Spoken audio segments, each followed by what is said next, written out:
1970, the Russians dug the world's deepest hole. Last year, I accidentally discovered the horrifying secret why. A year ago, my work sent me to a small Russian fishing village located in Siberia. It's a tiny place populated by no more than 200 people, most of them fishermen or hunters. I particularly enjoyed the company of the village's only police officer, Vadim, who happened to speak at least a basic level of English.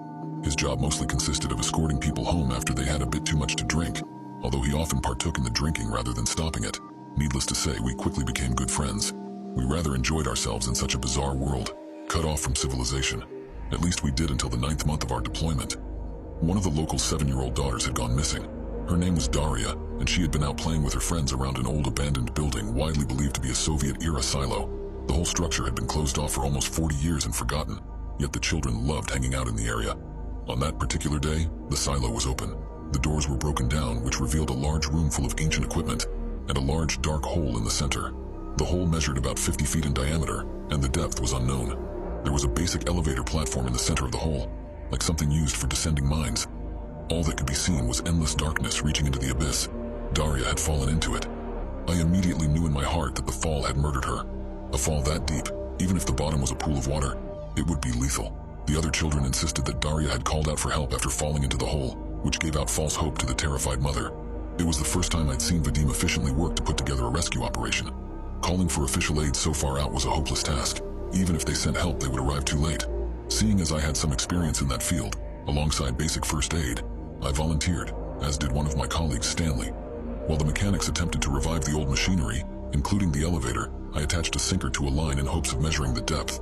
The line wasn't long enough to determine where the bottom was, even though the longest ropes combined measured almost 1,000 feet. After a couple of hours, the mechanics announced that the elevator was ready, but they had found some sort of protective suit. According to the few documents found in the facility, the atmospheric pressure was quite high, and the temperatures reached up to 150 degree F. I knew then we would retrieve nothing but the body of a little girl for the family to bury. "Gotov ready?" Vadim asked us. The suits were poorly fitted to our slightly untrained figures, and chafed in places I didn't know it was possible. We entered the lift, which was protected by a rusty metal cage full of holes. We were given only one walkie-talkie to communicate with the people on the surface, in addition to some old flashlights. "We're ready. Lower us down," Stanley said. The gears running the elevator platform started churning. A clunky sound echoed through the room down the hole. There was a small screen on the elevator with numbers signifying the depth. It was an excruciatingly slow process, no more than a foot per second. However, the change in atmosphere was imminent. Then we started to descend. At 100 feet, the darkness had already enveloped us. The weak flashlights we had brought along hardly provided any light or comfort. "You think this dark? Wait till you see Winter Village," Vadim said, his usual dull humor. Me and Stanley both faked a chuckle. "Would you please check if the radio works, Vadim?" I asked. "It work, no worry," he responded. At 500 feet, the walkie sounded for the first time since our descent almost 10 minutes ago. The Russian was heavy, and the static made it incomprehensible to a novice such as myself. "What was that, Vadim?" I asked. "Oh, they just asked how deep we are. Shouldn't we be able to hear them talking? We're only 500 feet down," Stanley asked. "Yes, something strange here," Vadim said. Other than the electrical hum of the ancient elevator, and the sound of Stanley nervously shifting his weight, we couldn't hear the chatter of people just above us. "Very strange," Vadim mumbled to himself. Something about Vadim seemed off. I had never seen him worried like that before. "Guys, is it getting really warm here, or is it just me?" "Yeah, I'm sweating bullets already," I responded. Then we had hit 1,000 feet. "Pomagite!" a soft voice cried out from the depths below. "Did you hear that?" I asked. "Hear what?" "Someone called for help from below." "I hear nothing." I put a finger to my lips, gesturing for silence while listening attentively. Then I heard the voice again. "Help!" The same voice, but slightly louder. There it was again. "Yes, I hear," Vadim said. "Hold on, they calling for help?" "Yes, you heard it too?" "Of course, but it in English." It wasn't too unusual for the children to pick up on an English word or two while we were visiting. But this wasn't that. It didn't make sense for a young girl to know that word, not in a tiny Siberian village. Vadim called out for the voice, but no one responded. "Damn it, can we make this thing go any faster?" At 4,000 feet, more than an hour had passed, and we couldn't see the bottom yet. It had been quite some time since we heard the voice, and I had developed a throbbing headache from the heat. If someone had really called out from the bottom, we should have reached it already. "Guys, I see light," Vadim announced. "What are you talking about?" "Light at bottom, look!" He frantically jumped up and down while pointing towards the darkness below. "There's nothing there, Vadim," Stanley said. "How can you not see? It's so bright." I glanced over at Stanley in confusion. My first thought was that Vadim was going crazy due to the heat and darkness. At 5,000 feet, none of us had said a single word since Vadim told us about the light. Our moods were descending much faster than the elevator. On top of that, my headache was killing me. Out of nowhere, the elevator stopped and started to shake violently in the process. It knocked me straight to the floor and I was out in an instant. A few seconds passed while I came back to it, and I saw Stanley lying unmoving next to me. Vadim, however, was nowhere to be found. "Stan, are you all right?" I shook his shoulder. He grunted as he sat back up. "What the hell just happened?" "I don't know, man, but Vadim's gone." "What? Where did he go?"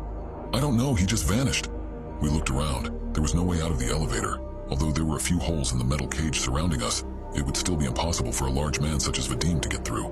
"Hey, I found the walkie," Stanley said. "Try calling the surface." He called for help, but static was the only response. We tried to call out for Vadim, but he was far gone. The elevator started descending again. "Screw this, let's go back up," Stanley pleaded. I clicked a few buttons on the panel. "How? The controls are broken, only the ones at the surface work."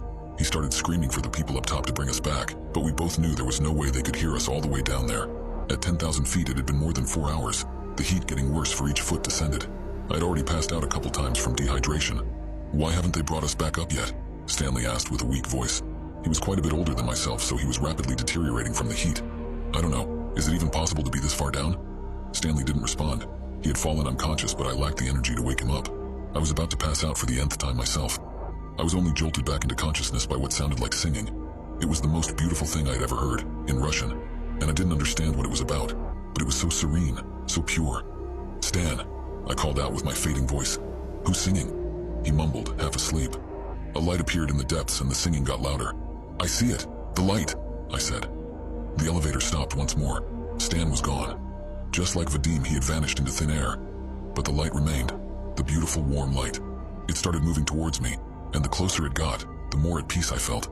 The light ascended until I saw nothing but the brightness surrounding me. Then there was nothing. I woke up in the hospital 1 week later. I'd been found in the middle of a forest in eastern Russia by a pair of hunters. I had no documentation or proof of who I was. My story wasn't adding up. No such hole existed according to public records, which wasn't much of a surprise.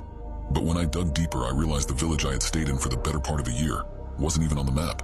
The ordeal had taken a toll on my mind, leaving several gaps in my memory, though I could recall a few phone numbers from my colleagues.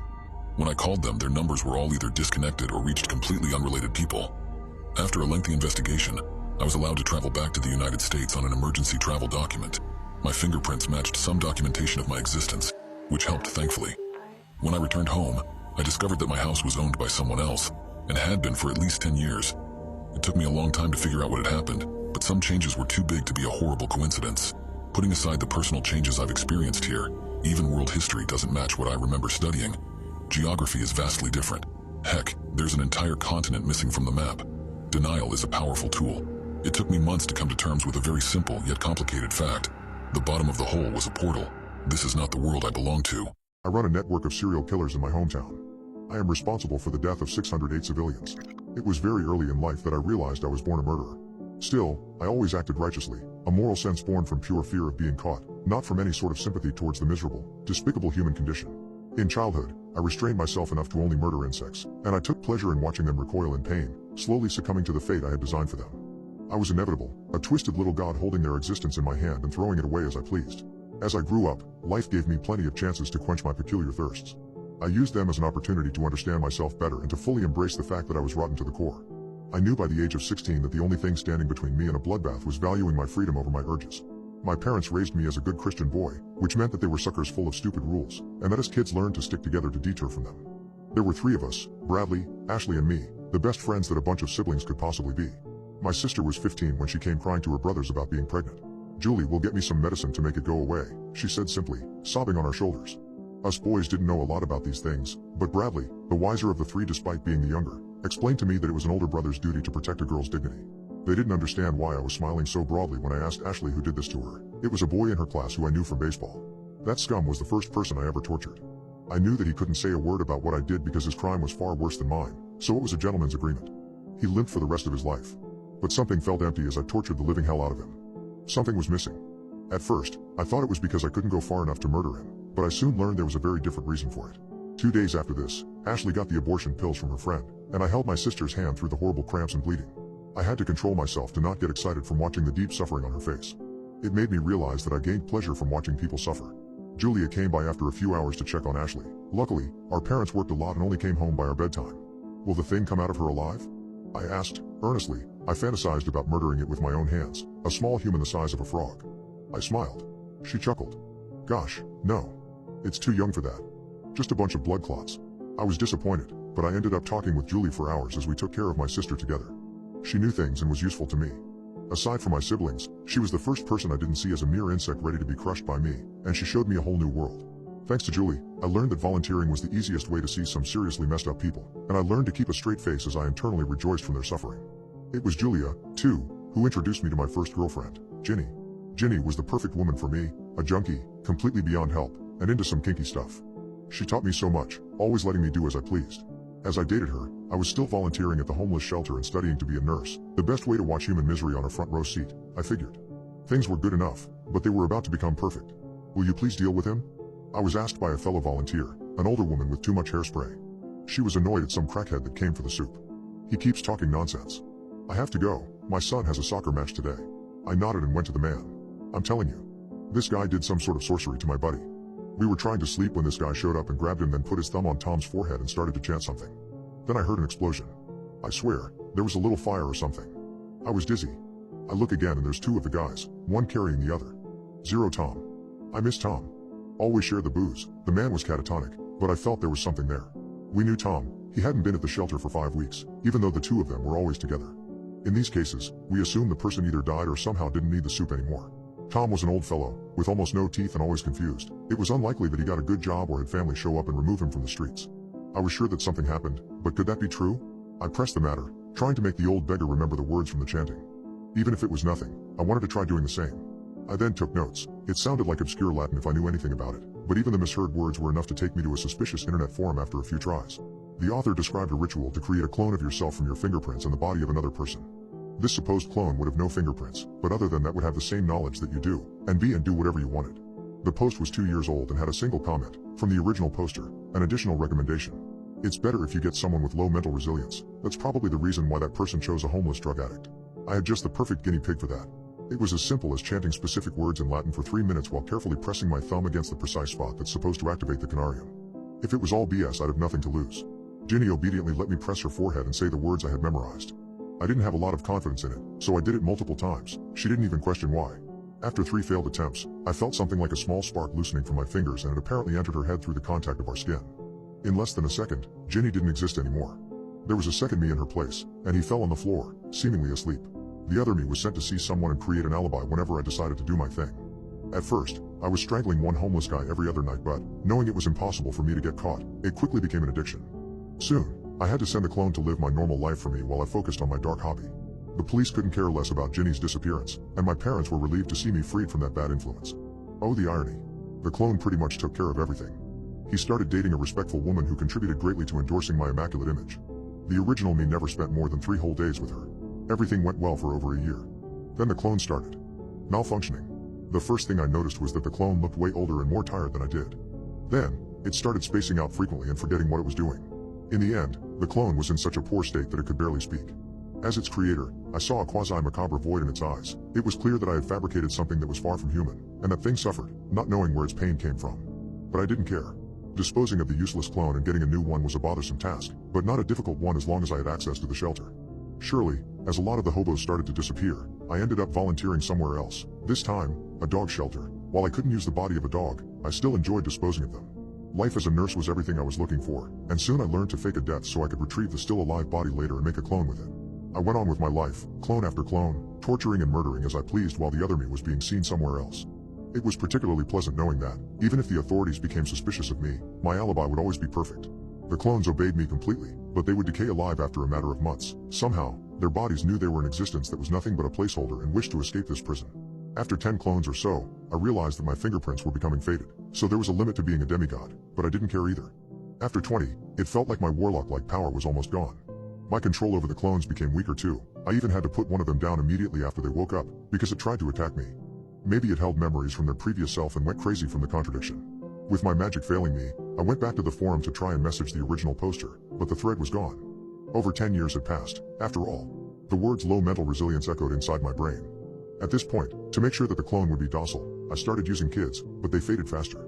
It's like there's a spark of life inside their eyes, a terrifying hope that makes their body sick and fade so it could finally be released from the curse. Making a kid disappear is way harder than the homeless. I've started to attract some attention. I'm nervous. It feels like everything backfired and that the police are after me after I recklessly kidnapped my own niece. No. I am not him. I won't be fooled. My name is Annie and I'm 15. My mother always told me that Uncle Ben was strange. She said stay away from him. I rebelled. He was always so cool, despite sometimes looking like he was multiple people at once, a feeling that I couldn't quite place or explain, because he was always the same. I just woke up inside his body. I held back my screams. His memories flooded my mind, trying to elbow my own identity to a dark, forgotten corner of my mind. I won't let him. I have reasons why I want to remember me, to stay me. I'm terrified. He's an evil man with a powerful tool to do as he pleases, but he's on the edge now. So I'll pretend to be tame and play along until I can corner him and end the madness with his own hands. My wife died 20 years ago. Today she showed up at my front door. My wife Emily was a child when she went missing in the woods near our hometown. We've never taken a bath or shower together, something that always struck me as odd for a married couple. And she insists on sleeping with the lights off, so the room is as dark as a moonless night. I've asked her about these quirks, but she brushes me off, always with a hint of fear in her eyes. She is also deeply afraid of lightning. Whenever there is a thunderstorm she hides in the cellar, whimpering and crying while holding on to me like a scared child. Then things changed. A few months back, local authorities discovered a child's skeleton in the same woods where Emily had gone missing all those years ago. It was a gruesome sight, the bones gnawed as if by animals. The news seemed to hit Emily hard. Her face went bone white and she went silent. Since then, she's been different. Lost in her thoughts, quiet, almost ghost-like. I've tried to talk to her about it, but she just looks at me with these distant, glassy eyes and changes the subject. She's been spending more time in the rooms alone, the ones I need to knock to enter. The thing is, we've been trying to have a baby for the longest time. Fertility issues, they said. But soon after the skeleton was found, Emily told me she was pregnant. It should have been a joyous moment, but there was something off in her expression when she told me. It wasn't excitement or joy. It was fear. And it's starting to scare me. The way she caresses her belly with a vacant stare in her eyes, how she flinches when I touch her as if something inside her is stirring uncomfortably. Her peculiar rules seem more rigid now, almost frantic. And it's driving me mad. I don't know what's going on. I love Emily, and I want to support her, but I can't shake the feeling that something is terribly wrong. I'm worried for her, for our unborn child, and for myself too. A couple of months ago we visited a therapist, a kindly older woman who promised to help us navigate whatever was going on. I was hopeful, even a little relieved. But Emily was silent. She answered the therapist's questions with monosyllabic responses. No, she wasn't feeling different. Yes, everything was fine. She didn't seem to understand that everything wasn't fine, not by a long shot. Or maybe she was hiding something? All I know is that my once vibrant wife has been replaced by this silent, hollowed-out version. After the therapy session, we drove home in uncomfortable silence. The radio was our only distraction. Then the news broke out. The skeleton found in the woods was about 20 years old, the same time Emily went missing. A shiver went down my spine as I glanced at Emily. She stared blankly at the road ahead, her face pale under the harsh street lights. Later that week, we went for our first ultrasound appointment. A milestone that should have brought joy and excitement, yet the atmosphere was thick with anxiety. The ultrasound tech was a cheerful woman, oblivious to our underlying tension. She applied the cold gel to Emily's belly and the screen flickered to life. But I was not expecting the results we were given. The baby, our baby, looked odd. Almost distorted. But before I could get a good look, the technician quickly reassured us that it was likely a technical glitch. She laughed it off, saying these old machines tend to act up sometimes. But I saw it. I saw Emily's reaction before the screen was turned away. It wasn't a surprise. It wasn't confusing. It was recognition, followed swiftly by dread. I can't shake the image of our distorted baby from my mind. I can't stop thinking about the 20-year-old skeleton. It feels like we're being drawn into something dark and sinister, something that ties Emily's past to our present. Every day, the situation is escalating, and Emily's behavior becomes more peculiar, more concerning. As much as I wish this was just my imagination running wild, it's not. The oddities are real, and they're happening right in front of me. Emily has stopped going outside during the day. No morning walks, no grocery trips, no visits to her parents, nothing. It's like she has developed a sudden aversion to sunlight. She spends her days holed up in our house, working from a makeshift office in our cellar. Emily has always been a workaholic, but her obsession with her work seems to have become a tool for her to avoid the sunlight, to hide in the shadows. Every window in our house is now covered with heavy, thick curtains. A seemingly overnight change. Emily claims it's to protect the baby from the harmful sunlight. I've tried explaining that a little sun won't harm the baby, but she insists, with a fervor in her eyes that I've never seen before. And then there's the situation with the nightly walks. As soon as the sun sets, Emily becomes restless, almost agitated. She heads out, irrespective of the weather, for hour-long walks. On those long, unsettling strolls, I went with her despite the unsettling feeling I got when I went. I went with her because I still loved her. The heavy rain started to pelt us, the eerie silence of the night, the unspoken fears hanging between us. It all felt incredibly surreal. The only thing that would keep her inside is thunder, which she seems to have grown even more afraid of than before. Her food cravings are another story altogether. They're beyond what any doctor had ever warned me about. Raw fish, of all things, seems to be her favorite. She devours them like a starved animal. The smell fills the house, making my stomach churn. And it's not just fish, raw vegetables, rare steaks, almost anything she can eat in its most uncooked form. It was as if she became an animal. Even the way she ate, whenever she was presented with food she turned almost rabid. I don't know how to help her. I don't know what's causing this. All I have are questions and growing fears. The threads connecting Emily's past, her present, the child's skeleton, our odd-looking baby in the ultrasound, they're all still loose, making no sense, but I feel they are all connected somehow. I feel like I'm trapped in a puzzle, a horror story that's slowly unfolding, and I'm right at its center. My attempts to make sense of the situation seem to be futile. Emily's peculiarities keep escalating, her condition worsening. Migraines, an inexplicable hatred for cutlery, a loathing for the sound of church bells. Everything just stopped making sense. Then the migraines started. They were brutal, leaving her incapacitated, huddled in a corner of our darkened home. It's heart-wrenching to see her in such pain. Strangely, she claims the sound of the church bells exacerbates her headaches. The church, located a couple of blocks away, has never been an issue before. But now, every toll seems to send a wave of pain through her. She writhes, clutching her head, begging for the sound to stop. One day, I made the mistake of leaving a pair of scissors on the table. Emily's reaction was inexplicable. She shrieked, a blood-curdling sound, and refused to use the table until I had discarded the scissors. In her throes of fear, she demanded that I get rid of most of our cutlery.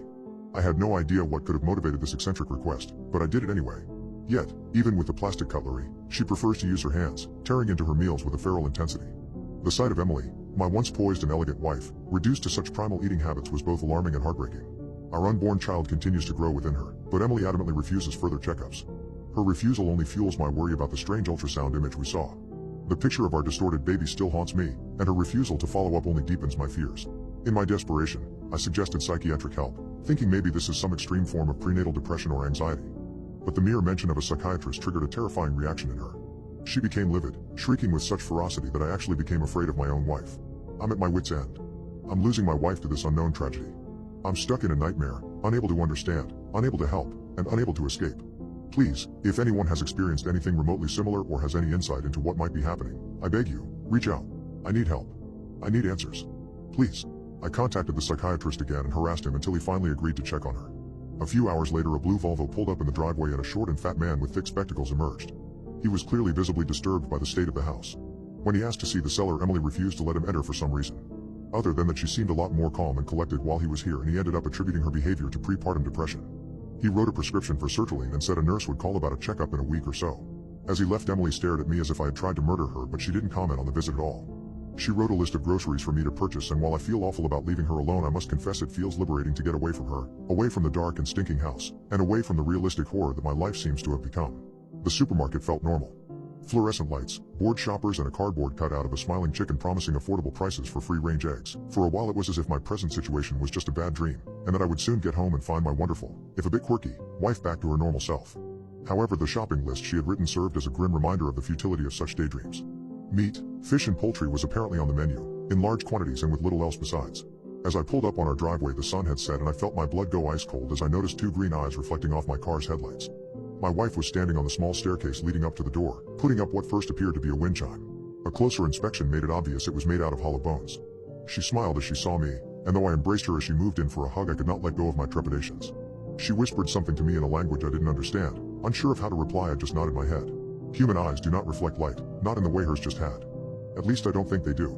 I suppose it may have been a trick of the light, or a figment of my overworked brain. Maybe there is nothing strange going on. But I don't believe that anymore.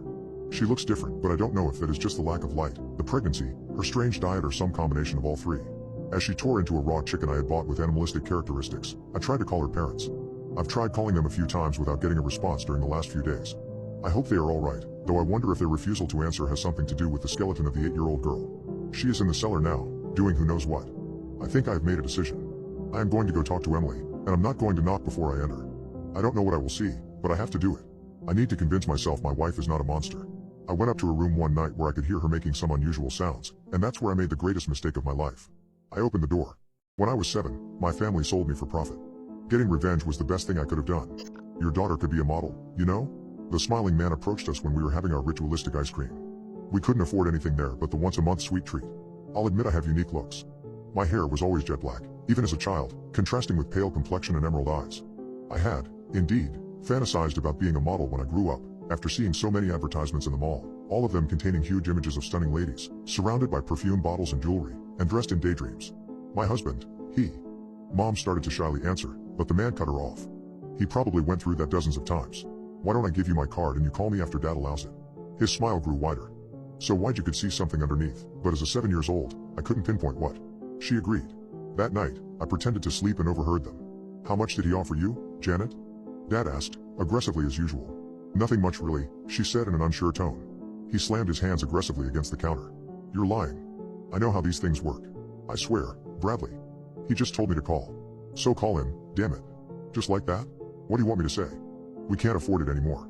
I'm not even sure the damn prick is mine, considering the amount of men that you've been with. I just had one other boyfriend before you, Brad, I swear. I could tell by the tone of her voice that she was hurt. It took me a few years to understand what he meant, the idiot. I looked exactly like him. They fell into an uncomfortable silence. Eventually Mom spoke up. So you want to give her away? Another slam. Don't be dumb. Who's talking about giving? We're selling it. My dad was slurring over his words. I could tell he was drunk. But you know they probably will. That's none of my damn business, Janet. He said furiously. The next morning, Mom asked me to wear my favorite dress and pack my best clothes. This was easy for me because I didn't really have many clothes that could be considered good. Where are we going, Mom? Modeling, she answered in a rushed tone, her smile faltering. We'll see that nice gentleman from yesterday. We took the bus because Dad didn't let her drive, and said she was too dumb for it. He, on the other hand, was always too wasted to control a wheel. Our decadent Chevrolet Vega sat in the garage collecting dust. Dad was there to make sure that Mom wasn't hiding any money from him. He didn't let her work, so he knew that if she handled the transaction alone, he would probably never see her again. Everything was quick. The gentleman was named Mr. Carson, and his slightly chubby hand gave my parents a firm handshake, then handed me a lollipop. He took a few pictures of me, said everything was good, and gave my parents the money. It seemed to be more than they expected. Damn, if that's the price we should make a new one, Dad exclaimed, his yellowed fangs opening up in a smile for the first time in years. Mom bit her lip and buried her face on her only coat, a beaten-up pinkish parka. She stroked my hair, tearing up silently, and we parted ways. Mr. Carson took me to his house. His car was brand new and he let me pick the song. The drive was so different from the ones with my parents. The songs were always filled with screams, Dad cursing at the other drivers, Mom begging him to not pick a fight, him telling her to shut up. If he was in a really bad mood, he would lock me in my room and leave me without dinner because I was breathing too loud or couldn't hold back my tears while they fought. The place was a suburban, generic middle-class house, white picket fence style. It was gorgeous for a humble girl like me. He parked. What will do now, Mr. Carson? I asked, afraid he would hit me for being Snoopy. Please, call me Ted. I'm taking you to your room. Soon it will be lunchtime, but I have a task for you first. I looked at him obediently. I left a videotape on your room's TV. Please watch it and take notes, then during lunch, act like the girl you'll see. Got it? Sure, Ted. I was overjoyed my room had a TV. I diligently watched the tape, then after around 2 hours Ted took me downstairs to have a light lunch, consisting of sandwiches and soda. I did my best to imitate the girl. You've done well, Delilah. This is your name now, got it? I nodded obediently. I'll put on another tape for you, but you can use the afternoon to relax too. Take a nap if you want. You'll have a lot of tasks tonight, he said, taking me back upstairs. That night, while I prepared for dinner, I was confident in my skills. Ted left me a brand new change of clothes, and told me to dress up nicely. It was a special occasion. In the dining room, stood an older woman. She was beautiful, and looked remarkably like me. Her eyes sparked up when she saw me, wearing a pretty tutu dress. Delilah. She hugged me tightly then, still not letting go, stared at Ted. How did you do it? They're almost identical. I was lucky. Over dinner, they explained to me why I was there. Ted and Laura had a daughter named Delilah who died at 15. It was a painfully silly death. She insisted on going to a pool party and drowned. Most people around were drunk teenagers, too drunk to help. Their world was destroyed. They couldn't accept losing their only child, the light of their life. She was such a good girl, and now she was gone for such a stupid reason. So they decided to look for a new one, a girl that looked like the original Delilah and could mimic her demeanor perfectly. They were so good to me. Laura loved me to bits, and Ted spoiled me rotten. I was a true princess, living a make-believe life. I went to a great school, we had amazing family trips together, my toys and clothes were always the best, the trendiest, the coolest. It was easy to become their perfect daughter once I practiced a little. Delilah never had to beg for a cup of water or be trapped inside a dark closet because she was listening to the TV too loud. As long as I learned everything about the original Delilah and could act like I was her, the world was mine. Until I turned 12. Ted and Laura said they needed to talk with me. I was ready to be sent back home, to the horrible, hopeless life I had before. You know, Delilah. Our other Delilah was perfect, but she had a serious problem, Laura started. She grew up. She grew apart from us. If she never insisted on making her own decisions, on going to that damn party, she would still be here with us. Ted was grinding his teeth. We can't let that happen to you. I'll admit I thought they were going to murder me to preserve my youth and innocence. But Ted had other plans. Your father is a very good scientist. He can fix you. I consented, still unsure of what needed to be fixed. But I wanted to be with them, and I wanted to make them happy. The three of us went to the basement and Ted wired me to his machines. You'll be young forever, my Delilah. Let's hope it works this time, Laura added, uneasily. The machine started making this whirring sound and I could hear it powering up. Then it happened. The last thing I remember before being hit by a bolt of endless pain was understanding that there were other surrogate Delilahs before me. I thought I would never speak again from the pain. I felt my bones shattering into a million pieces and reforming back all wrong, rinse and repeat. My body was an endless puzzle consisting of a billion pieces. My limbs literally swam in a pool of despair, metallic despair. I felt dead, but I was also conscious. Like a coma, but with constant excruciating pain. I was nothing but a pile of organic matter for days. I was as much a daughter as I was a guinea pig, infinitely floating in his lab fluids, until somehow everything was assembled again. I woke up in my bed. Both Laura and Ted were by my side. There was a sharp pain in the back of my neck, but other than that, nothing at all. They kissed my hair, begged for forgiveness and asked how I was. I was, as crazy as it sounds, fine. The hours of infinite aching were distant now, almost like they happened to someone else. I ran my fingers through my neck and felt something different there. I asked if they could see anything. Ted gasped. It's a new bone. The new bone was small, but shaped like a thorn. It pricked my finger, but didn't really hurt me. 2 years went by. While the other girls my age were quickly growing up in height and shape, I never fully developed into a teenager. It was clear that something was different with me. Ted and Laura were overjoyed to notice I was still childish in mindset and looks. It had worked, after all. I didn't mind it. Maybe puberty was nice to others, but not to most. A lot of my classmates had awful breaks of acne, and talked in irregular, weird tones of voice. One girl even had a boob way bigger than the other. I was happy being a child instead of a train wreck. Others weren't so happy. Why the hell do you still look the same? You a witch or something? It was Sandy, the tallest girl in class. She was a troublemaker, and she had picked me as a target because I was too short and my skin was too clear. She grabbed onto me and I tried my best to escape from her grasp, I swear. I hated fighting. But something snapped in me and 10 seconds later she was on the ground with her arm snapped in half. It happened in an instant and it was crazy. I merely grabbed her wrist and felt everything inside just break. Sandy cried desperately, her arm swelling and looking like rubber, while shards of bones erupted from the skin. It was nauseating seeing what was left of her arms. Nobody understood what happened, and everyone ruled out as impossible that such a small girl could cause this damage to a strong and tall bully. The school nurse called the hospital while saying that Sandy must have fallen in a weird way. That day, I felt the thorn-like structure in my neck burning like crazy. When I told Ted, he took me to the lab to perform a few tests. It appears that, as a side effect, you became extremely strong, he said, after a few hours. But why didn't I break anything else before? I asked. How did you feel when this girl Sandy tried to pick a fight with you? Very annoyed. Well, then your strength is probably triggered by negative emotions. I considered the information for a few seconds. It made sense. My life was so perfect that, ever since I underwent the procedure to stay young forever, I never had a bad experience, or, at least, not the kind that would make me easily break something as sturdy as a human bone. A few weeks after we discovered my superhuman angry strength, I finally understood that Dad thought he was selling me as a servant, and he was totally okay with it. After hurting my mother in ways I'll never know and understand, after hitting me and starving me over nothing, he thought that handing his only 7-year-old daughter to an unknown man was perfectly normal. If she was going to be subject to servitude, it was none of his business. This thought enraged something in me I didn't even know existed. I decided I wanted revenge. I rang the doorbell of my former home. Who would believe that a teenager too small for her age could turn a grown man's limbs to dust? I did. My neighbors invited me to dinner. No one told me that I'd be on the menu. I feel sick to my stomach. I can't keep my food down. In fact, I never want to think about eating again. The new neighbors moved into the house across the street from us just a few weeks ago. That afternoon, I was in my office, on the second floor of our home, the window of which directly faces the street.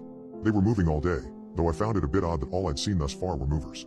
I looked up often and I expected to catch a glimpse of our elusive new neighbors, but alas, I was going to have to stay curious. My wife, Madison, was the one who originally suggested we invite them over for dinner. She had no idea that she just made the worst decision in her life. I think it would be a really nice gesture, she said, while just the two of us were eating at the dinner table that night. As much as I like watching people through my office window, I'm not particularly crazy about interacting with them. Do we have to? We barely ever spoke to the Zamoras, she reminded me. I'd love to actually get to know our neighbors this time. Sure. Yeah, I said this so casually, shrugging my shoulders, as if agreeing wouldn't change my life. But if I could go back in time, I would have shut down the idea right then and there. The next morning when Maddie left for work, she asked if I could take a break from my novel at some point and knock on the new neighbor's door to invite them to dinner like we discussed. Of course, I said. All day, I dreaded the task. It was actually giving me so much anxiety that I couldn't even get any work done. Finally, just after lunch, I decided to get the deed over with. I went outside, crossed the street, and walked up the steps of the front porch. The first thing that struck me as odd while I was standing there was the fact that all the curtains were drawn, despite the fact that it was daytime. The Zamoras didn't even have curtains, I thought to myself. Did they just put those up?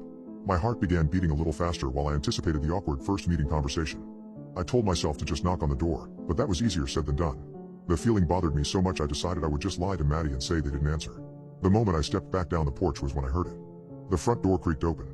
I stood there, frozen, now trying to think of how I was going to explain why I stood at their door for 30 seconds before walking away without even knocking. Can I help you? It was a woman's voice. She honestly sounded pretty nice, but I sensed a hint of irritation, and I couldn't really blame her for that. I turned around and saw her narrow, pale face, sticking out of the doorway. She seemed to be around my wife's age and wore her dirty blonde hair up in a bun. She seemed a bit sweaty, too, which made sense considering moving absolutely sucks. It took me another second to reply, but I finally managed to get some words out. I'm your neighbor from across the street. I was just walking over to say hi, but I, decided not to bother you while you're still getting situated. The woman smiled at me, showing teeth. You're no bother at all. I appreciate you saying hello. I'm Liz. I forced a smile. I'm Ryan. Also, my wife was wondering if you and your husband would like to join us for dinner sometime? You're so kind. My husband, Dennis, and I would absolutely love to come over, Liz said. How's Friday night? I couldn't tell her what I was really thinking, which was that Friday night, as well as any other night, were all no good for someone who doesn't like to socialize in general, but I simply smiled and said, we'll see you then. As I walked back across the street to my house, nerves finally under control after completing my one social task for the day, it dawned on me that I probably should have asked if Liz and her husband had any dietary preferences or restrictions. I'm glad that I didn't. All week, I dreaded the event. By the time Friday finally rolled around, I told myself that if I got drunk enough, then perhaps I'd be slightly less miserable. I started drinking before they even got there. Anyway, dinner was actually nothing special. Liz and Maddie seemed to get along pretty nicely, and Dennis was your average, boring husband who wore smudged glasses and probably worked in some boring office downtown. We made small talk. Spoke of the weather, the stock market, recent movies, books, which I lied about finishing. After we finished our food, Liz offered to help Maddie clear the dishes and prepare dessert. I was silently screaming on the inside when they both walked out and left Dennis and me alone at the table. He was so boring. Time seemed to pass in slow motion. I mean, the guy just sat there, sipping his wine and staring at me. At the time, it felt like such a strikingly dull moment. That's because I didn't know Dennis was about to say something that would consume me for weeks to come. I wonder what you taste like. At first, I thought maybe I'd had too much to drink or that I'd misheard him. I chuckled nervously as I tried to comprehend the statement. What did you say? I asked. Dennis took another sip of his wine before answering. I think you heard me just fine, he said. Then, he put his glass down, licked his lips. What the hell? I thought to myself. Is this guy messing with me? I had no idea what to say. You're not in particularly good shape, Dennis continued. Plenty of fat. Fat means flavor. You would be delicious medium rare. I was horrified. Waiting for the just kidding to drop. Waiting for him to burst into laughter and say got you. But he never did. Instead, I watched as a single drop of saliva began to slide down from the side of his mouth. He's drooling, I realized. He's drooling because he's thinking about eating me. That's when the kitchen door swung back open and Maddie and Liz came back in, carrying desserts for the four of us. Dennis nonchalantly brushed the drool from his face. I hope you're hungry, said Maddie in an overly enthusiastic voice. Dennis just loves chocolate cake, Liz added. My heart wouldn't stop thumping. My mind wouldn't stop racing. There was simply nothing I could say. So I stayed quiet for the rest of the night, gently poking at my cake. By the time Liz and Dennis finally went back home, Maddie was already on my case. Why'd you get so quiet? She asked. It was kind of rude, frankly. I was still too freaked out to defend myself. And honestly, I didn't even know how to begin to explain what had happened. Hey, Maddie started. What's wrong? Are you okay? If only she knew. Did something happen at dinner? I can't help you if you don't talk to me. I swallowed. Then I finally told my wife the truth. Dennis said that he wondered what I tasted like. Ha, good one. I wonder if he thinks I taste good. You could probably answer that for him though. She thought this was a joke. I continued to try to convince her. I'm not joking, I stated. He was talking like. He wanted to eat me. The moment the words left my mouth, I knew what Maddie would say. And I was right. That's insane, she laughed. He was probably just joking. It really didn't seem like it. Our conversation escalated into a small fight, which was crazy, because Maddie and I almost never fought about anything. And here we were, debating about whether or not my neighbor implied he wanted to eat me. I don't like seeing you like this, she said. The next time I see one of them, I'll clear the air. I don't know if that's such a good idea, I said. I have too, Maddie said. I don't want us to lose our new friends before we even get a chance to be, well, friends. As much as I didn't want her to bring it up to Liz and Dennis, I was also curious as to how they would do damage control. Alright, I finally agreed. That night, I didn't sleep a wink. The next morning, I was standing near the front door, saying goodbye to Maddie and rubbing sleep from my eyes. Have a good day at work, I mumbled. Hey. Liz is grabbing the paper, said Maddie. Let's run over there really quick.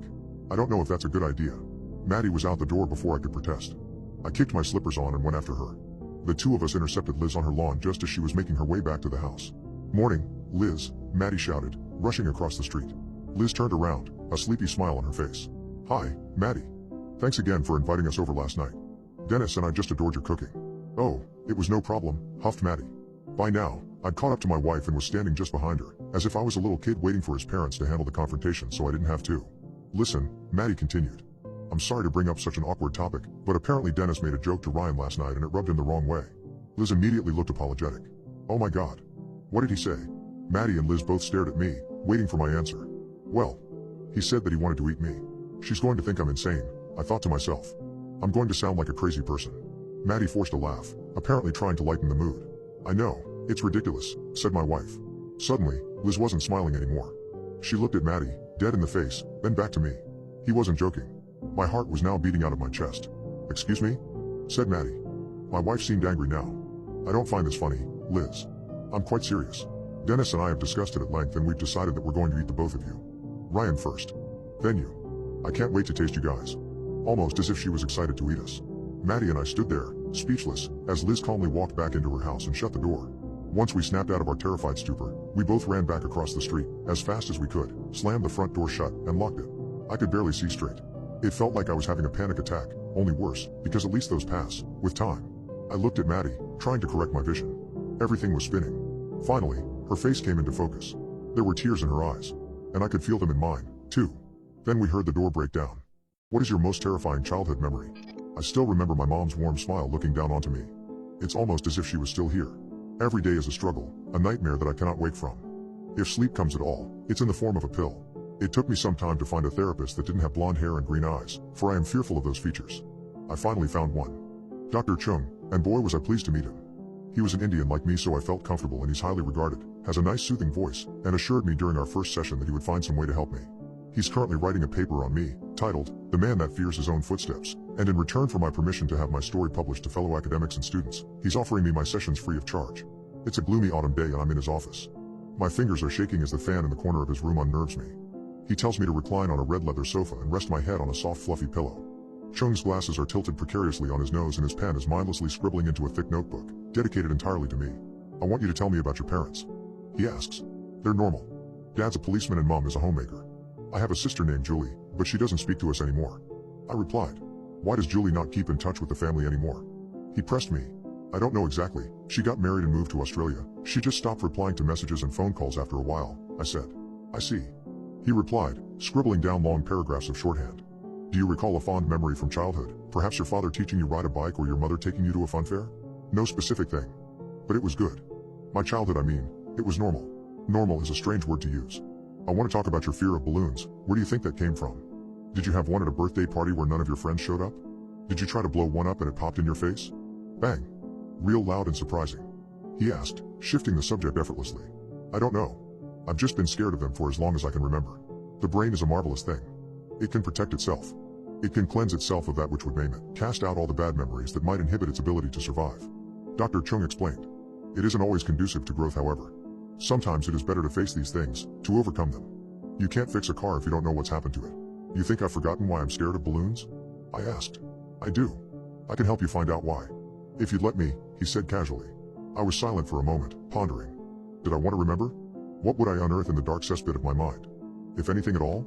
But I was here to learn about myself, to fix myself. If Dr. Chung thought it would help. Okay. If you think it can help.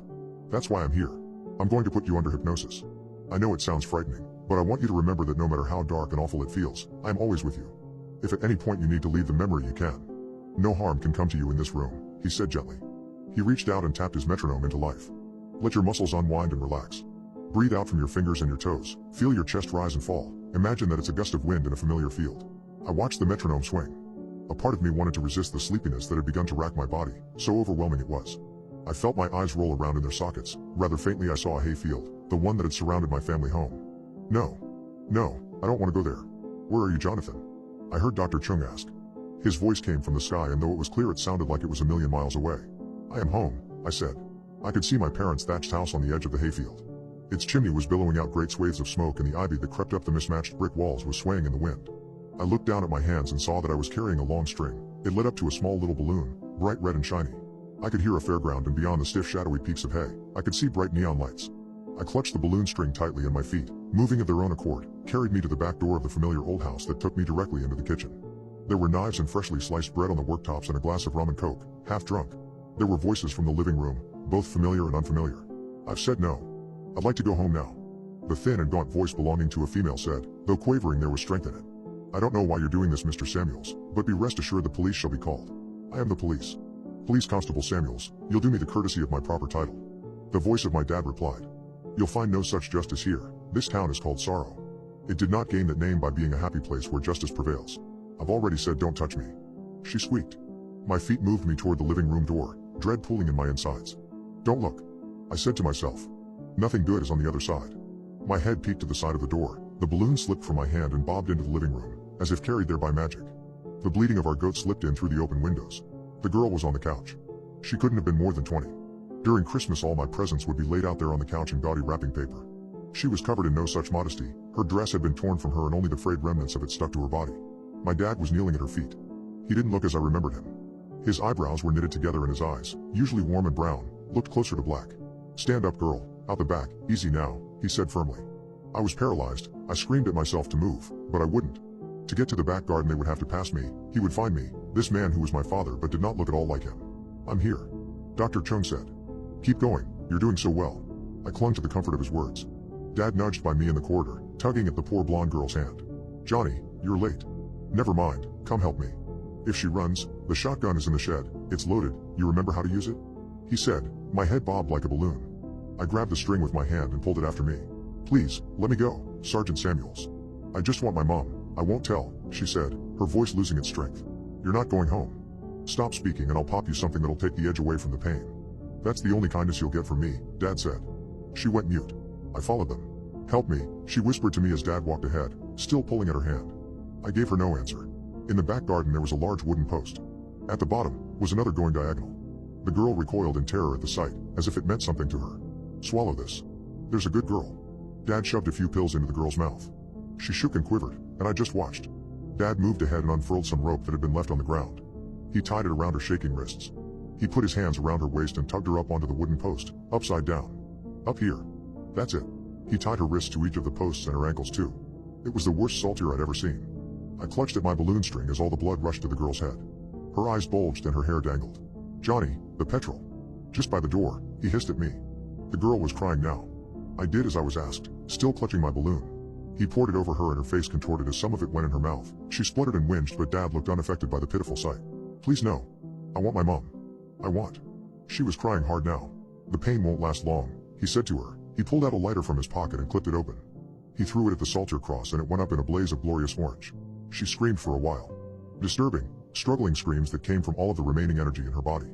Her hair went first as it turned into ashes and fell to the ground. An ear seemed to melt off her face next. It was only when the fire descended to her feet that the screaming seemed to stop. I couldn't bear to look anymore. I was still holding the balloon. Dad had lit a cigarette on the fiery remains of her now moistureless corpse. We watched until the flames stopped. Dad helped it with a little bit of water from the garden hose. I was shaking, but the young body I was in was far too calm. He had seen this before, I knew. The black and charred corpse of her was still smoking and smoldering. I wanted to leave, I didn't want to be here anymore. But my body wouldn't respond. I don't think it's taken. We'll need to get another. Dad groaned, watching the corpse studiously. Then it happened. The balloon slipped from my hand. The wind carried it toward the burnt altar. If it flew any lower the hot steam would melt it, but before it could, a blackened hand reached for the string. The ropes had long since burned off, and unrestrained, the corpse held out its charred arms and marveled at them. It had no eyes, no mouth, no ears. It was a black shadow and as it moved, the ash of its flesh crumbled off. This wasn't real, I said. It isn't real. Dr. Chung, I want to stop. The charred corpse moved as if it had just learned to walk. It twisted its head at my balloon, as if it was confused. Walk it to the old barn, son, Dad said to me. Put it with the others. As the young boy moved forward, he left me behind. I watched him walk hand in hand with that charred and crumbling thing. Its blackened hand was still clutched at the balloon string. Only when it reached the barn did the balloon finally pop. Bang! I searched my name on the dark web. According to what I found, I'm supposed to be dead tomorrow. You have Googled yourself at some point or another. Admit it. There's nothing shameful about it. At least it's not as bad as what I did. I searched my name on the dark web. Don't ever make that same mistake. I was 19 years old then. I was a loser and my main source of income was being a Discord mod before I discovered the dark web. I was living in my girlfriend Liv's house and she loved me, but her parents hated me. I was unemployed, fat, and disrespectful. I taught myself how to buy and sell things I shouldn't have with the use of my Tor browser. I engaged in illegal transactions such as ordering counterfeit money and stolen IDs. I discovered there was a large market for manufactured psychedelics. I often went to the skate park to sell those items off the nethermost landscape of the World Wide Web. Business was good. I had spent years in foster care, so I sought out activities which gave me a sense of control.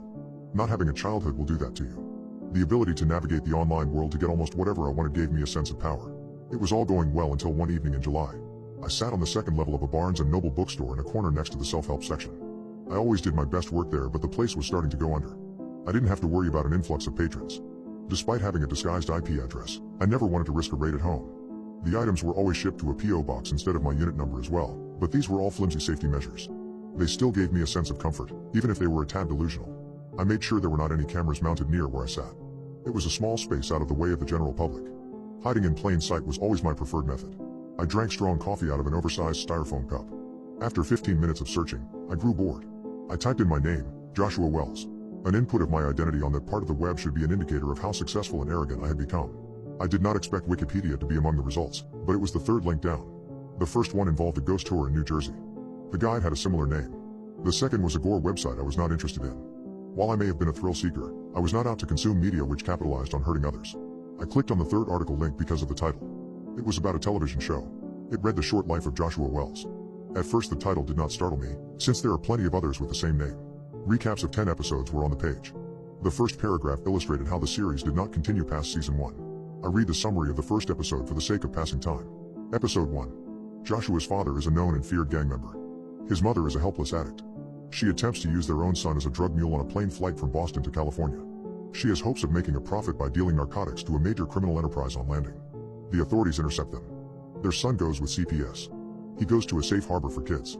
The synopsis struck me as very close to home. A little too close. Who wrote or directed the show was not listed, but it did state the air date. The month and year given matched the era when an identical set of circumstances had befallen me. The name of the center I went to was even called Safe Harbor. I was too young to remember much, but the facts were precise. Too precise. I started to worry a little bit, but I just shrugged it off as an unusual coincidence.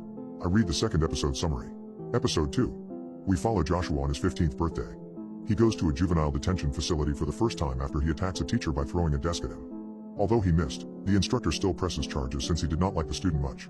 He befriends a troublemaker on the inside named Ian. They escape, but not before a massive brawl with the other teens ensue inside of the facility. It ends with the two captured. I felt the hairs on my arms stand up. It was uncanny to me how similar the events were to my own experiences. A slight dizziness overtook me, but I went on to the third, unable to keep my eyes from skimming. Episode 3. Joshua is free. Joshua decides to break and enter an old man's upper-class home after scouting the place for days. His goal is to take all the Rolex watches from the top drawer of the old man's dresser. When he enters the house, Joshua discovers how the owner did not take his vacation cruise trip as planned. The man was asleep in his bedroom until Joshua woke the victim by accident. Joshua runs away. He gets chased by the homeowner outside, where the elderly male dies of a heart attack in the street. I felt my chest tighten. It was all true, but I had never shared that story with anyone before. It was one of my most guilt-ridden memories. I read the next two. Episode 4.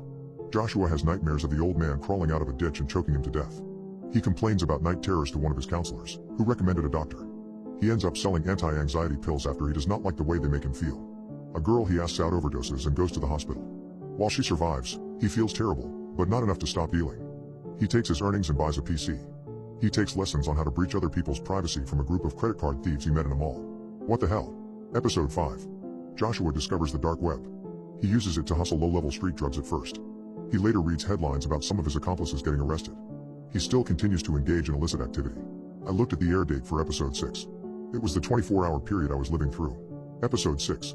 Joshua goes into a bookstore to poach their internet and to try and make some money. He does not realize there is a man with a shaved head and a Carhartt t-shirt below him perusing the sci-fi aisle. The stranger is actually an undercover FBI agent. The government worker has a microphone and camera attached beneath his shirt. He is surveying for the perpetrator, even though he has not singled out who he is looking for yet. An arrest commences where they tackle, punch, and taser Joshua. They place him in handcuffs. My hands shook. I stood, gripped an Eckhart Tolle volume to appear less conspicuous and opened it. I leaned my head over the railing to stare at the ground floor below me. A man who matched the description given by the article was there. His shirt was baggy and hid what I knew to be a gun on his hip. He held a paperback in his hands. I pulled out my phone. I pretended to have a conversation with an imaginary business associate about stocks. I folded the laptop with my free hand and went down the escalator. I strolled towards the back where there were stacks of hardcover tomes on history. I found an unsecured door and walked through it. I was in the warehouse. Unopened boxes were stacked all around. I did not spot any workers and made a run for a rear entrance. I sprinted down a wide alleyway between the building and rows of motels. I passed an art gallery and liquor store before my heartbeat slowed. Along the way, I found a closed vegan restaurant called Bellini's Eatery. The place was black on the inside, but its neon sign still glowed. A picnic table sat on the lawn out front. I stationed myself there. I opened the laptop again, and connected to their free Wi-Fi. Wi-Fi. Wi-Fi. Wi-Fi. Wi-Fi. Wi-Fi. Wi-Fi. Wi-Fi. Wi-Fi. Wi-Fi. Wi-Fi. Wi-Fi. Wi-Fi. Wi-Fi. Wi-Fi. Wi-Fi. Wi-Fi. Wi-Fi. The remaining episodes were all future time periods. I wiped perspiration away from my forehead as I read the rundown of the next episode. Episode 7. Labeled a dark net market operator in the media, 3 of the 7 charges thrown at him lead to convictions. This includes conspiracy to traffic narcotics. He gets out early after he agrees to cooperate with different agencies. He becomes a consultant for cybersecurity awareness and a social engineering expert. Following a keynote speech given out of town, he comes home. His girlfriend Olivia and her family have been murdered. My eyes strained and I felt my breath grow shallower. Episode 8. Joshua navigates her house. The walls had dried blood. Every corner's vandalized. Olivia is dead. Her body is over the couch in the living area. Her parents had socks stuffed in their mouths and deep stab wounds on their stomachs. Joshua calls the police. He's treated as the #1 suspect in the media for days on end. He is finally cleared, but the psychological damage is too much to bear. I pondered the words. Though I was still young, it is true that Liv meant everything to me. Episode 9. Joshua goes to a psychiatric ward. He stares at the padded walls as though they will converse with him. Detectives do visit him with the hopes of gleaning some kind of further information. They tell him they know the aftermath of the massacre he stumbled upon was the work of an active serial murderer. The murderer has remained unidentified. Episode 10. Joshua leaps out the window. He breaks his ankle. An adrenaline dump allows him to move across the field and onto the nearest highway. He goes out into traffic. A long-haul truck careens around him and takes out a line of vehicles. He goes to the nearest lake, where he weighs his own pockets down with stones. He waits until nightfall, and walks out into the abyss. The last image we see is his hand breaking the surface of the water. Starlight glints on his skin before his fingers submerge below the surface. His last few swallows of water create pockets of bubbles which rise to the top. I absorbed what the rest of my existence would look like. 4 black SUVs pull up and circle around me in the parking lot. Men in black suits, and the undercover agent from the bookstore, ran at me. Even though I did not resist, they still threw me to the ground. They dislocated my shoulder and kicked me in the jaw a handful of times before they cuffed me. I did get time reduced in prison after I agreed to cooperate to catch people like me. After my release date, I have tried to revisit that link without luck. I failed to understand how that article existed in the first place. I have read how high-level stress can open up insights and portals into the unknown. I would bank on the latter, though sometimes I think it isn't for me to know. I do not want to give in to what destiny has written for me. My escape from the bookstore has given me confidence that I can change the outcome of the dark web's prophecy. Even if only for a little while. Or did I only extend the inevitable for a fraction of time? Fate, especially in regards to our stories as individuals, is not written in stone. It is malleable, I tell myself. This positive thought is the only thing which keeps me going. I should visit Liv's house now. She has not answered my texts all morning.